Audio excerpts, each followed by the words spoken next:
ماہنامہ سلطان الفقر Lahore, شمارہ number 8 March 2025۔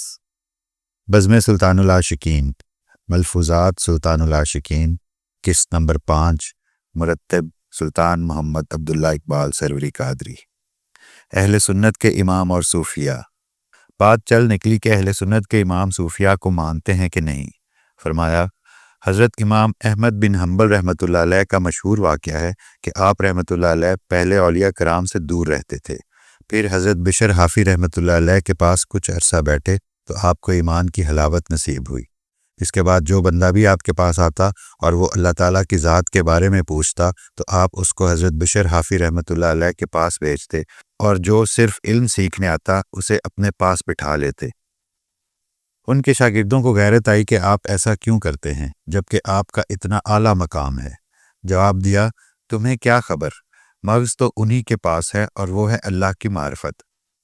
یہ وہ عالم ہیں جو اپنی ذات سے اوپر ہو کر سوچتے تھے، اپنی ذات سے اوپر اٹھ چکے تھے۔ حضرت امام ابو حنیفہ رحمۃ اللہ علیہ کے مشائخ کو دیکھا جائے تو پہلا نام حضرت بہلول دانا رحمۃ اللہ علیہ کا آتا ہے۔ حضرت بہلول دانا دریائے فرات کے کنارے پھرتے تھے، مجذوب تھے۔ حضرت امام ابو حنیفہ رحمۃ اللہ علیہ کا مشہور قول ہے کہ اگر میں بہلول دانا رحمۃ اللہ علیہ کے پاس 2 سال نہ گزارتا تو تباہ ہو جاتا۔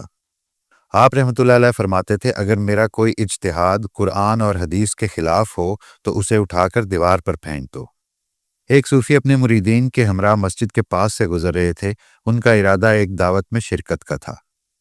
ابو المعالی امام الحرمین نماز فجر ادا کر کے مسجد میں بیٹھے اپنے شاگردوں کو درس دے رہے تھے۔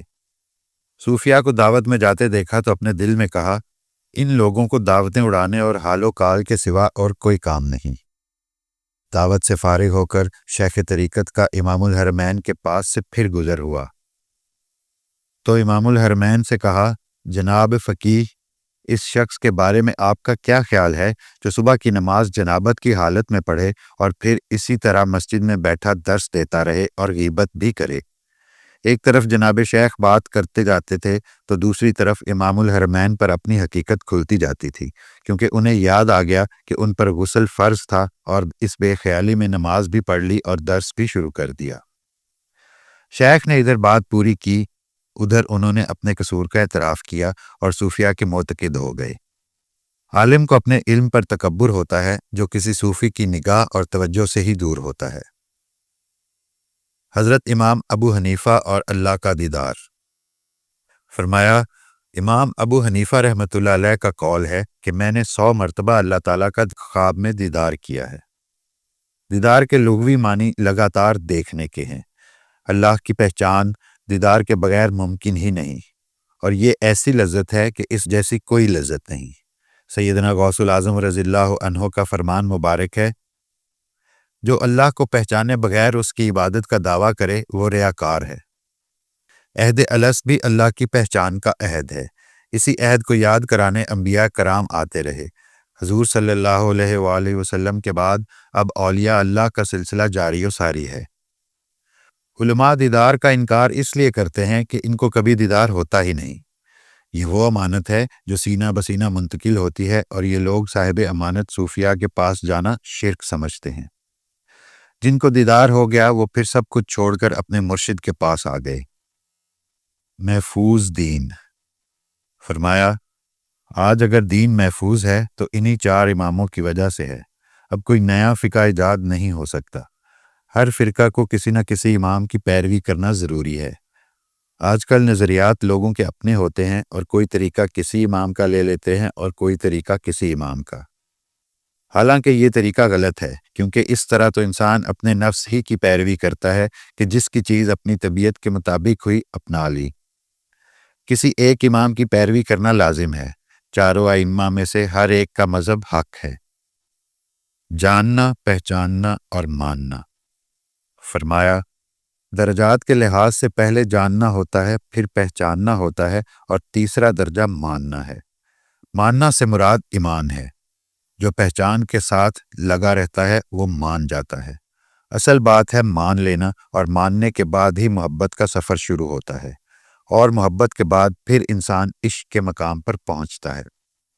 اسی طرح ابو لہب تھا، وہ جانتا تھا کہ حضور صلی اللہ علیہ وآلہ وسلم سچے ہیں، لیکن اس نے مانا نہیں۔ جان تو ہر کوئی لیتا ہے اور کچھ پہچان بھی لیتے ہیں، لیکن ماننے والے بہت کم ہوتے ہیں اور وہی عاشق ہوتے ہیں۔ لوگ تو نبیوں کو نہیں مانتے تھے۔ ابو جہل کہتا تھا کہ میں جانتا ہوں کہ آپ صلی اللہ علیہ وآلہ وسلم نبی ہیں، لیکن میں مانوں گا نہیں۔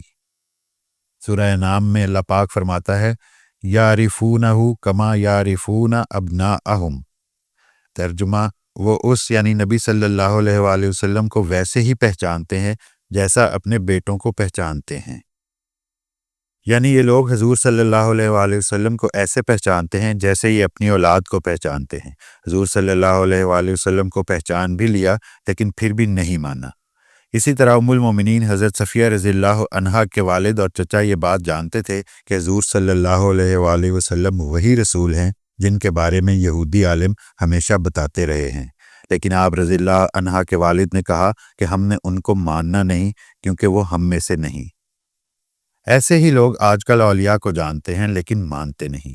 حضرت سخی سلطان باہو رحمۃ اللہ علیہ کا قول ہے کہ مرشد اپنے مریدین میں اس طرح ہوتا ہے جس طرح نبی اپنی امت میں۔ اللہ کے کلام کا طریقہ۔ فرمایا اللہ پاک 3 طریقے سے بات کرتا ہے۔ پہلا، وحی کے ذریعے اللہ پاک خود کلام کرتا ہے۔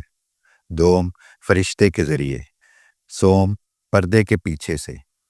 سورہ شعراء میں اللہ پاک فرماتا ہے، ترجمہ، اور ہر بشر کی مجال نہیں کہ اللہ تعالیٰ اس سے کلام کرے مگر یہ کہ وحی کے ذریعے یا پردے کے پیچھے سے یا کسی فرشتے کو فرستادہ بنا کر بھیجے اور وہ اس کے اذن سے جو اللہ چاہے وہی کرے۔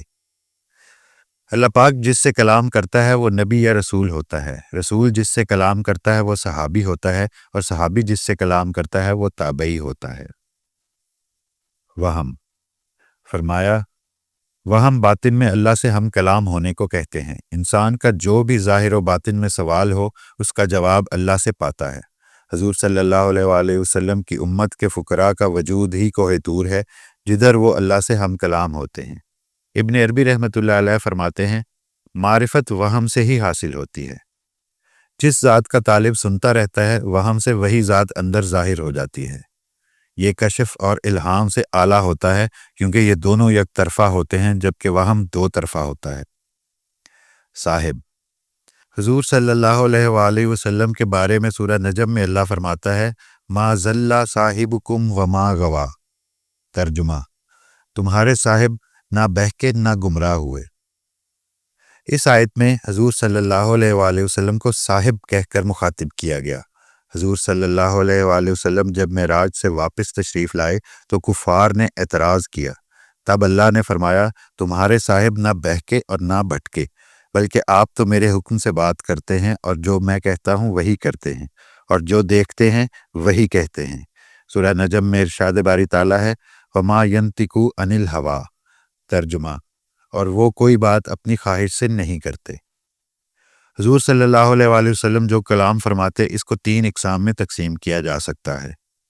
1 حدیث، 2 حدیث قدسی، 3 قرآن۔ کعبہ قوسین۔ سورہ نجم میں ارشاد باری تعالیٰ ہے ثم دنا فتدلی فکان کعبہ قوسین او ادنی۔ ترجمہ، پھر وہ قریب ہوا، پھر اور زیادہ قریب ہو گیا تو 2 کمانوں کے برابر بلکہ اس سے بھی کم فاصلہ رہ گیا۔ اللہ اور اللہ کے رسول صلی اللہ علیہ وآلہ وسلم کے درمیان 2 ہاتھ کا فاصلہ رہ گیا۔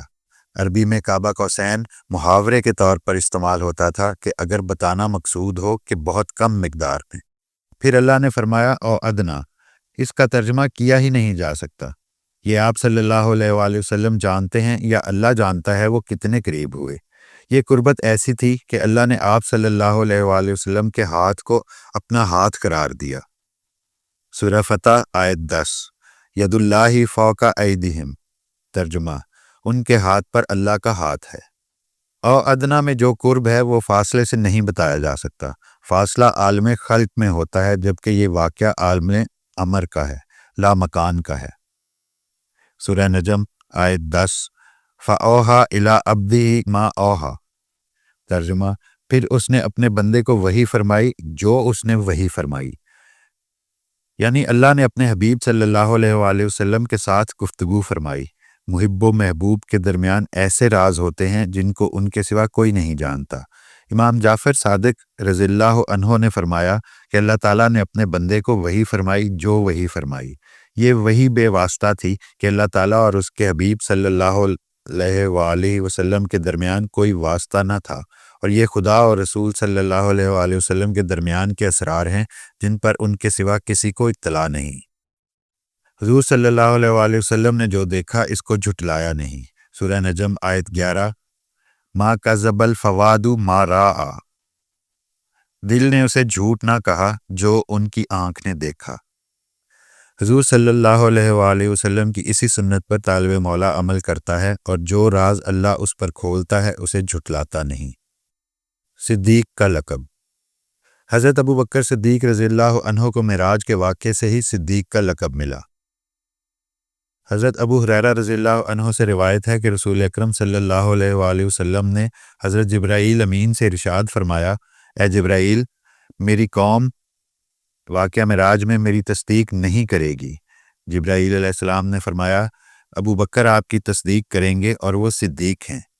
حضور صلی اللہ علیہ وآلہ وسلم کو جب معراج ہوئی اور آپ صلی اللہ علیہ وآلہ وسلم نے اسے اہل مکہ سے بیان کیا تو سب مذاق اڑانے لگے۔